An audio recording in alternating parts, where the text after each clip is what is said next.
पृष्ठ संख्या 38। सवाल, उरुक नगर की रक्षा के लिए उसके चारों ओर क्या बना दी गई थी? उत्तर, एक सुदृढ़ प्राचीर। सवाल, उरुक नगर 4200 ईसा पूर्व से कब तक बराबर अपने अस्तित्व में बना रहा? उत्तर, 400 एडी तक। सवाल, 2800 ईसा पूर्व के आसपास उरुक नगर का विस्तार बढ़कर कितना हो गया था? उत्तर, 400 हेक्टेयर। सवाल, युद्धबंदियों और स्थानीय लोगों को अनिवार्य रूप से कहाँ काम करना पड़ता था? उत्तर, मंदिर का अथवा प्रत्यक्ष रूप से शासक का काम। सवाल, क्या कृषि कर न देने पर भी काम करना अनिवार्य था? उत्तर, हाँ, कृषि कर भले ही न देना पड़े पर काम करना अनिवार्य था। सवाल, जिन लोगों को काम पर लगाया जाता था उन्हें काम के बदले क्या दिया जाता था? उत्तर, अनाज। सवाल, मेसोपोटामिया में काम करने वाले लोगों के नामों के आगे उन्हें दिए जाने वाले अनाज, कपड़े और तेल आदि की मात्रा लिखी हुई क्या मिली है? उत्तर, सैकड़ों राशन सूचियां। सवाल, एक अनुमान के अनुसार उरुक के एक मंदिर को बनाने के लिए 1500 आदमियों ने कितने समय तक काम किया था? उत्तर, 5 साल तक प्रतिदिन 10 घंटे। सवाल, शासक के हुक्म से आम लोग किन कार्यों में जुटे रहते थे? उत्तर, पत्थर खोदने, धातु खनिज लाने, मिट्टी से ईंटें तैयार करने, मंदिर में लगाने और सुदूर देशों में जाकर मंदिर के लिए उपयुक्त सामान लाने के काम में। सवाल, उरुक में खूब तकनीकी प्रगति कब हुई? उत्तर, 3000 ईसा पूर्व के आसपास। सवाल, उरुक में विभिन्न प्रकार के शिल्पों के लिए किसका प्रयोग होता था? उत्तर, कांसे के औजारों का। सवाल, वास्तुविदों ने ईंटों के स्तंभों को बनाना क्यों सीख लिया था? उत्तर, क्योंकि उन दिनों बड़े बड़े कमरों की छतों के बोझ को संभालने के लिए शहतीर बनाने हेतु उपयुक्त लकड़ी नहीं मिलती थी। सवाल, सैकड़ों लोगों को किन चीजों को बनाने और पकाने के काम में लगाया जाता था? उत्तर, चिकनी मिट्टी के शंकु कोण। सवाल, इन शंकु कोण को भिन्न भिन्न रंगों में रंग कर कहाँ लगाया जाता था? उत्तर, मंदिरों की दीवारों में, जिससे वे सुशोभित हो जाती थीं।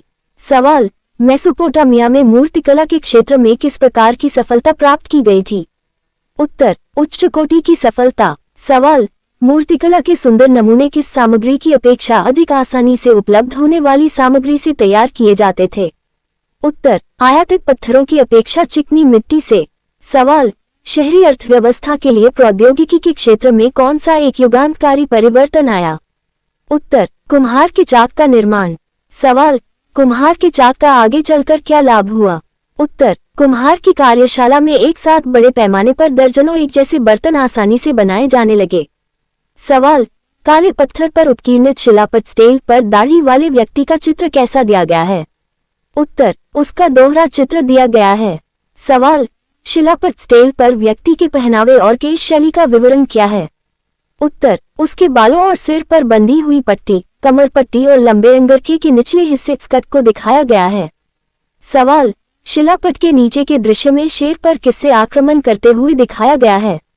उत्तर, बड़े धनुष बाण से। सवाल, शिलापट के ऊपर के दृश्य में शेर को किससे मारकर गिराते दिखाया गया है? उत्तर, भाले से। सवाल, स्टेल स्टेला किसे कहते हैं? उत्तर, पत्थर के ऐसे शिलापट जिन पर अभिलेख उत्कीर्ण किए जाते हैं। सवाल, बेलनाकार मुद्रा की छाप लगभग 3200 ईसा पूर्व में किन व्यक्तियों को दिखाया गया है? उत्तर, दाढ़ी वाले सशस्त्र खड़े व्यक्ति और ऊपर काले पत्थर पर अंकित वीर या स्टेल। सवाल, चित्र में 3 युद्धबंदियों को किस अवस्था में दिखाया गया है? उत्तर, उनके हाथ बंधे हुए हैं। सवाल, चौथा व्यक्ति विजयी योद्धा के रूप में क्या कर रहा है? उत्तर, हाथ फैलाकर दया की भीख मांग रहा है। पृष्ठ संख्या 39। सवाल, प्राचीन काल में भारत में किस प्रकार की मोहरें होती थी? उत्तर, पत्थर की मोहरें जिन पर चिन्ह अंकित किए गए होते थे। सवाल, मेसोपोटामिया में पहली सहस्राब्दी ईसा पूर्व के अंत तक किस प्रकार की मोहरें प्रचलित थीं? उत्तर, पत्थर की बेलनाकार मोहरें। सवाल, मेसोपोटामियाई मोहरों की बनावट कैसी थी? उत्तर, वे बीच में आर पार छिदी होती थी और एक तीली लगाकर गीली मिट्टी के ऊपर घुमाई जाती थी। सवाल, मोहरों पर किस प्रकार के लेख अंकित होते थे? उत्तर, मालिक का नाम, उसके इष्ट देव का नाम और उसकी अपनी पदीय स्थिति आदि। सवाल, सामान की सुरक्षा के लिए मोहर का उपयोग कैसे किया जाता था? उत्तर, कपड़े की गठरी या बर्तन के मुंह को चिकनी मिट्टी से लीप पोतकर उस पर मोहर घुमा दी जाती थी। सवाल, मिट्टी की पट्टिका पर लिखी चिट्ठी पर मोहर घुमाने का क्या अर्थ होता था? उत्तर, वह उस पत्र की प्रामाणिकता की प्रतीक बन जाती थी।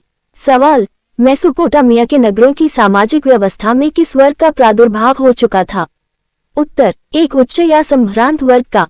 सवाल, धन दौलत का ज्यादातर हिस्सा समाज के किस वर्ग में केंद्रित था? उत्तर, एक छोटे से वर्ग में। सवाल, राजाओं और रानियों की कब्रों या समाधियों में उनके साथ कौन सी बहुमूल्य चीजें दफनाई गई मिली हैं? उत्तर, आभूषण, सोने के पात्र, सफेद सीपियां, लाजवंत जड़ी हुई लकड़ी के वाद्य यंत्र और सोने की सजावटी खंजर आदि। सवाल, मेसोपोटामिया के समाज में किस प्रकार के परिवार को आदर्श माना जाता था? उत्तर, एकल परिवार, न्यूक्लियर फैमिली।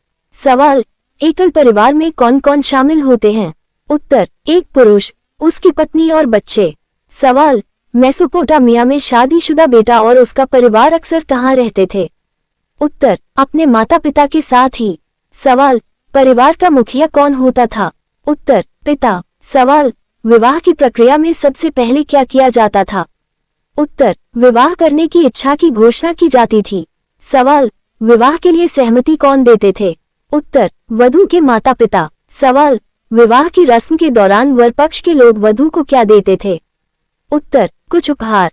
पृष्ठ संख्या 40। सवाल, विवाह की रस्म पूरी होने के बाद दोनों पक्षों की ओर से क्या किया जाता था? उत्तर, उपहारों का आदान प्रदान किया जाता था। सवाल, उपहारों के आदान प्रदान के बाद वर वधू पक्ष के लोग मिलकर क्या करते थे? उत्तर, वे एक साथ बैठकर भोजन करते थे और फिर मंदिर में जाकर भेंट चढ़ाते थे। सवाल, जब नववधू को उसकी सास लेने आती थी तब उसे किसके द्वारा उसकी दाई का हिस्सा दे दिया जाता था? उत्तर, उसके पिता द्वारा। सवाल, पिता का घर, पशुधन और खेत आदि किसे मिलते थे?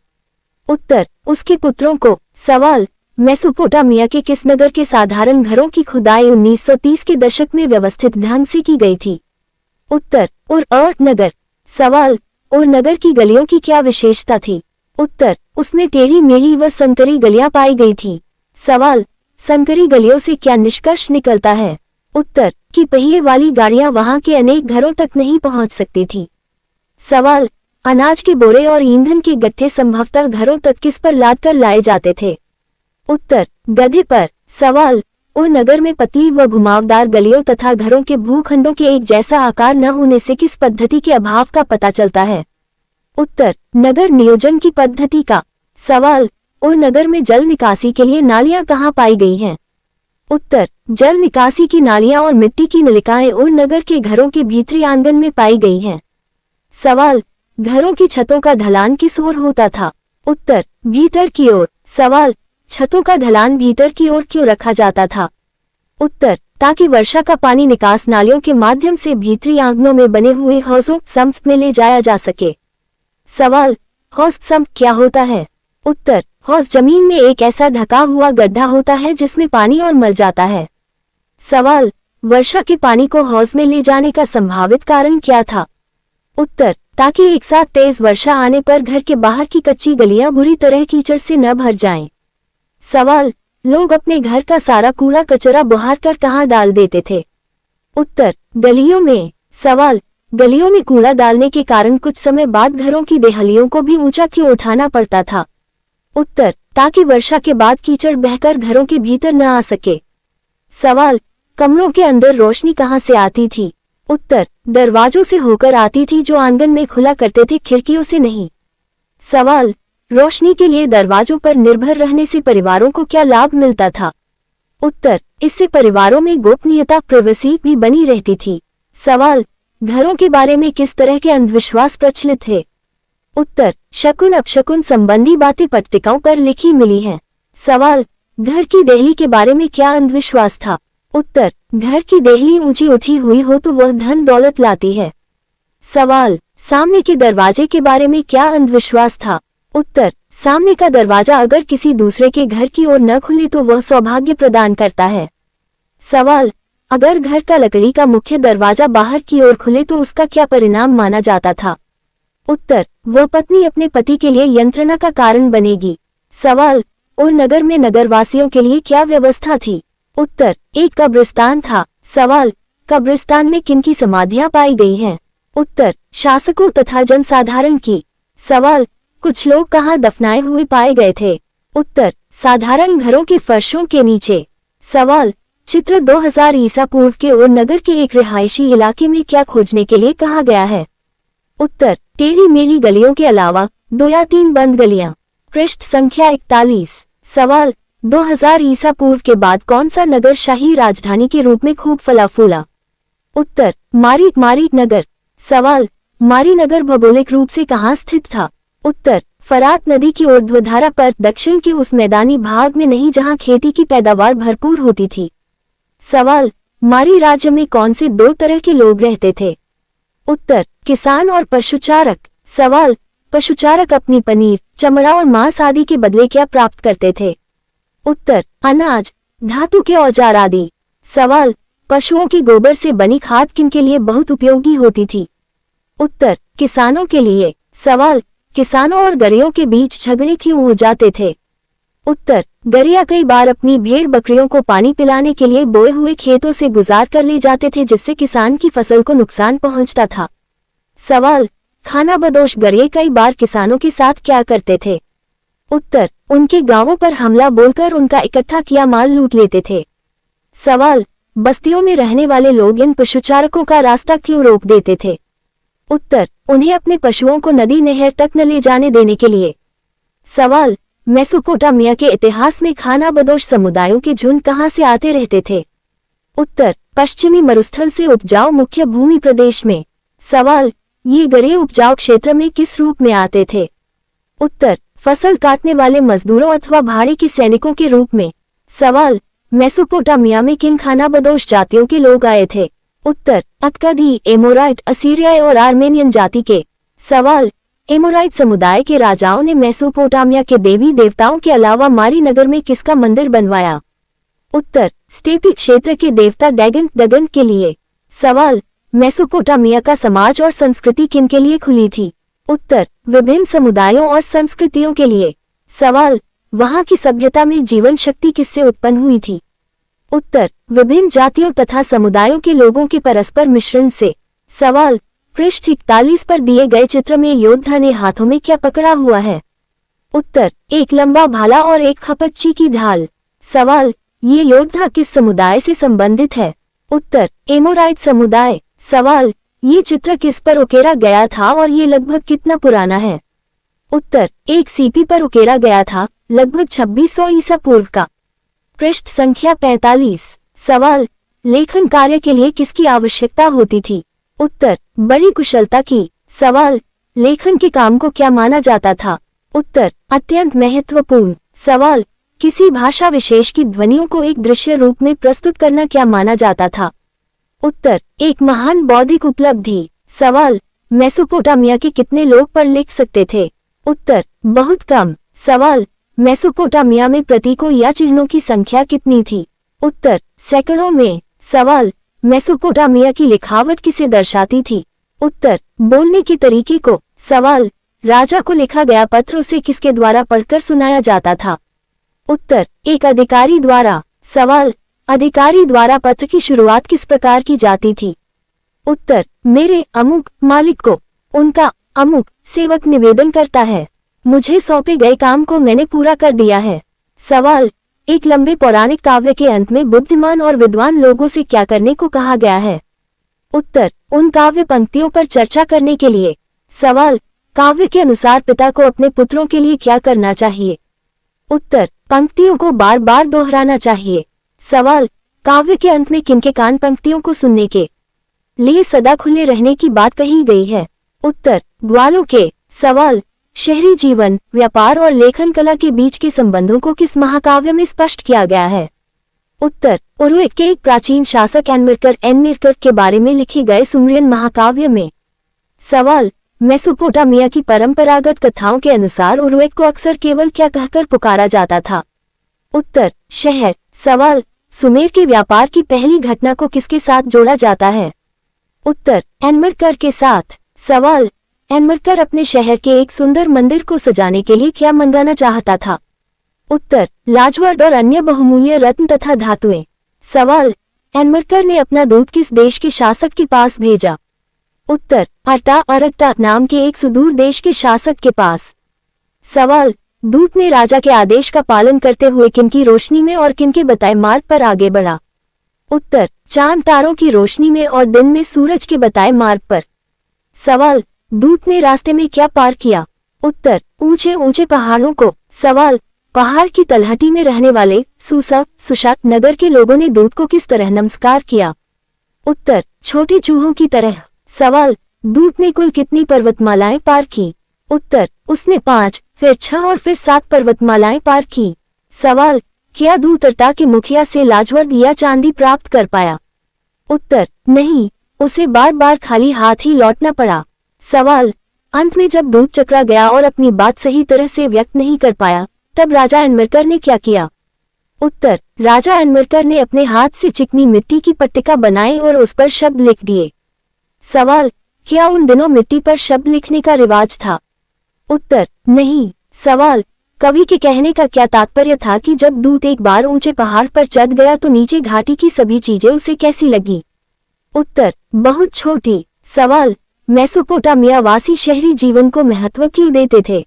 उत्तर, क्योंकि वहां अनेक समुदायों और संस्कृतियों के लोग साथ साथ रहा करते थे। सवाल, गिलगमेश महाकाव्य कितनी पट्टिकाओं पर लिखा गया था? उत्तर, 12 पट्टिकाओं पर। सवाल, गिलगमेश ने किस शहर पर शासन किया था? उत्तर, उरुक नगर पर। सवाल, गिलगमेश किसकी खोज में निकल पड़ा था? उत्तर, अमृतत्व की खोज में। सवाल, मेसोपोटामिया की दुनिया को सबसे बड़ी देन क्या है? उत्तर, उसकी कालगणना और गणित की विद्वत्तापूर्ण परंपरा। सवाल, 1800 ईपू के आसपास की पट्टिकाओं में क्या क्या मिला है? उत्तर, गुना और भाग की तालिकाएं, वर्ग तथा वर्गमूल और चक्रवृद्धि ब्याज की सारणियां। सवाल, पट्टिकाओं में 2 का वर्गमूल क्या दिया गया है? उत्तर, 1 जोड़ 2460 जोड़ 5160 वर्ग जोड़ 1060 घन। सवाल, मेसोपोटामिया वासियों ने पृथ्वी के चारों ओर चंद्रमा की परिक्रमा के अनुसार एक पूरे वर्ष को कितने महीनों में विभाजित किया था? उत्तर, 12 महीनों में। सवाल, एक महीने को कितने हफ्तों में और एक दिन को कितने घंटों में विभाजित किया गया था? उत्तर, एक महीने को 4 हफ्तों में और एक दिन को 24 घंटों में। पृष्ठ संख्या 46। सवाल, जब कभी सूर्य और चंद्र ग्रहण होते थे तो उनका हिसाब किसके अनुसार रखा जाता था? उत्तर, वर्ष, मास और दिन के अनुसार। सवाल, रात को आकाश में किनकी स्थिति पर बराबर नजर रखते हुए उनका हिसाब रखा जाता था? उत्तर, तारों और तारामंडल की। सवाल, लोहायुग में उत्तरी प्रदेशों के असीरियाई लोगों ने किस साम्राज्य की स्थापना की थी? उत्तर, असीरियाई साम्राज्य की। सवाल, असीरियाई साम्राज्य अपनी उन्नति के शिखर पर कब से कब तक रहा? उत्तर, 720 से 610 ईपू तक। सवाल, असीरियाई साम्राज्य कहां तक फैला हुआ था? उत्तर, मिस्र तक। सवाल, आखिरी असीरियाई शासक कौन था? उत्तर, असुरबनिपाल 668-627 ईपू। सवाल, असुरबनिपाल ने उत्तर में स्थित अपनी राजधानी में किस स्थापना की? उत्तर, निनवे में एक पुस्तकालय की। सवाल, पुस्तकालय में किन विषयों की पट्टिकाओं को इकट्ठा करने का प्रयत्न किया गया था? उत्तर, इतिहास, महाकाव्य, शकुन साहित्य, ज्योतिष विद्या, स्तुतियों और कविताओं की। सवाल, 1800 ईपू के बाद दक्षिण में कौन सी भाषा बोली जानी बंद हो गई थी? उत्तर, सुमरियन भाषा। सवाल, स्कूलों में पट्टिकाओं की नकल किन भाषाओं में तैयार करनी होती थी? उत्तर, सुमरी और अक्कदी द्विभाषी। सवाल, असुरबनिपाल के पुस्तकालय में कुल मिलाकर कितने मूल ग्रंथ और पट्टिकाएं थीं? उत्तर, कुल मिलाकर 1000 मूल ग्रंथ थे और लगभग 30,000 पट्टिकाएं थीं। सवाल, पट्टिकाओं को पुस्तकालय में किस प्रकार रखा गया था? उत्तर, विषय अनुसार वर्गीकृत करके। पेज 47, लेखन कला और शहरी जीवन। सवाल, दक्षिणी कछार के किस शूरवीर ने बेबीलोनिया को 625 ईपू में असीरियाई आधिपत्य से मुक्त कराया? उत्तर, नबोपोलासर ने। सवाल, नेबुकोडनेस्सर के उत्तराधिकारियों ने किन परियोजनाओं को पूरा किया? उत्तर, बेबीलोन में भवन निर्माण की परियोजनाओं को। सवाल, बेबीलोन कब से कब तक दुनिया का एक प्रमुख नगर बना रहा? उत्तर, 539 ईपू में ईरान के अकैमेनिड लोगों द्वारा विजित होने के बाद और 331 ईपू में सिकंदर से पराजित होने तक। सवाल, बेबीलोन का क्षेत्रफल कितने हेक्टेयर से अधिक था? उत्तर, 850 हेक्टेयर से। सवाल, बेबीलोन की चारदीवारी कैसी थी? उत्तर, तिरछी थी। सवाल, बेबीलोन में कौन से बड़े निर्माण मौजूद थे? उत्तर, बड़े बड़े राजमहल और मंदिर। सवाल, बेबीलोन में स्थित जिगुरात का क्या अर्थ है? उत्तर, सीढ़ीदार मीनार। सवाल, बेबीलोन के गणितज्ञों और खगोलविदों ने क्या किया था? उत्तर, अनेक नई खोजें की थी। सवाल, स्वतंत्र बेबीलोन का अंतिम शासक कौन था?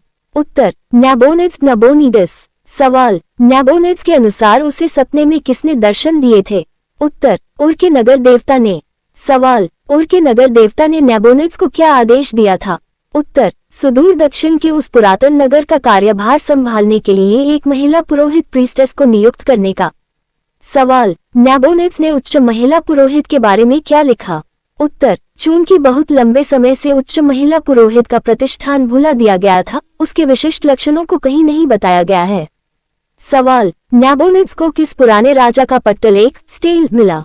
उत्तर, एक बहुत पुराने राजा का, जिसका शासनकाल आज हम 1185 पू के आसपास मानते हैं। सवाल, नबोनिड्स ने उस पट्टलेख पर क्या देखा?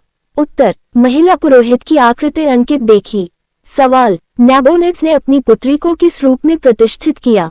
उत्तर, महिला पुरोहित के रूप में। सवाल, नबोनिड्स की पुत्री की वेशभूषा कैसी थी? उत्तर, पट्टलेख पर अंकित महिला पुरोहित के आभूषणों और वेशभूषा के समान। सवाल, नबोनिड्स के आदमी उसके पास क्या लाए थे?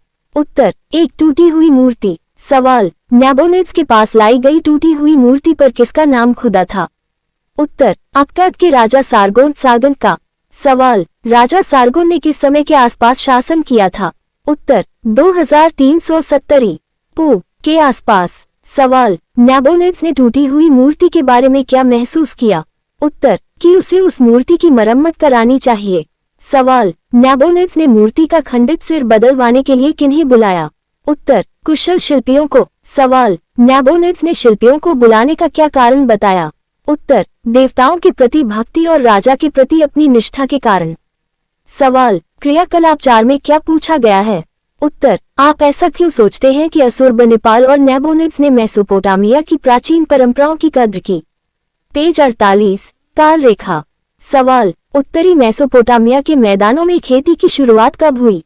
उत्तर, लगभग 700-600 सवाल, दक्षिणी मेसोपोटामिया में सबसे पुराने मंदिरों का बनना कब शुरू हुआ? उत्तर, लगभग 5000 में। सवाल, मेसोपोटामिया में लेखन कार्य की शुरुआत कब हुई?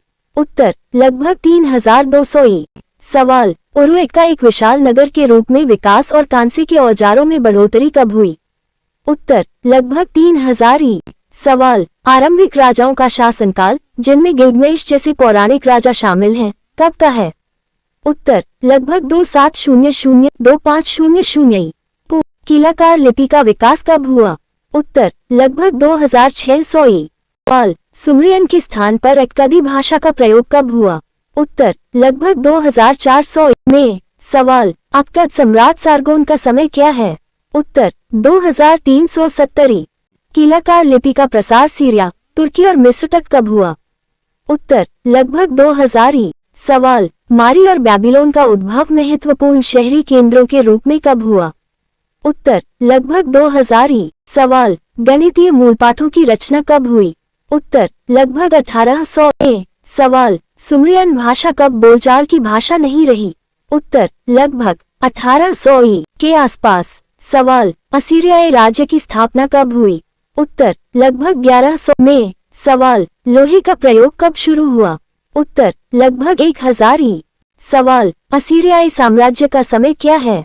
उत्तर, 720-610 असुरबनिपाल का शासनकाल क्या था? उत्तर, 668-627 सवाल, सिकंदर ने बेबीलोन को कब जीत लिया? उत्तर, 331 सवाल, अक्कादी भाषा और कीलाकार लिपि प्रयोग में कब तक रही? उत्तर, लगभग पहली शताब्दी ईस्वी तक। सवाल, कीलाकार लिपि के अक्षरों को कब पहचाना व पढ़ा गया? उत्तर, 1850 में।